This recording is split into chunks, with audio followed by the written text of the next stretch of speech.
অসহায় ভ্যানওয়ালা বাপ মেয়েটারে জামাইতে ধাক্কা দেয়, কাউরে বলতে পারে না, ঘরের কোনায় বসে ঝরঝর করে কান্দে। মায়ের রুমের মধ্যে বসে ঝরঝর করে কান্দে, ভ্যানওয়ালা বাবায় কান্দে, চাষি বাবে কান্দে, শ্রমিক বাবায় কান্দে, জানে মেয়ের বিচার নিয়ে চেয়ারম্যানের কাছে গেলে বিচার পাবো না, আদালতে গেলে বিচার পাবো না, নেতার কাছে বিয়া দিছিলাম, নেতায় জুলুম করে মেয়েটারে তাড়াইয়া দিছে।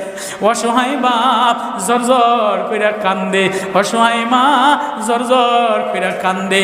8 ঘন্টা ডিউটি করছে, 3 মাস ডিউটি করছে, মহিলারা গার্মেজের ছেলের অসুখ লইয়া কাঁদে, হাসপাতাল থেকে নিচে নামে আর কেউরে বলে না, বুড়া মানুষ ঝরঝর টপ টপ করে চোখের পানি পড়ে।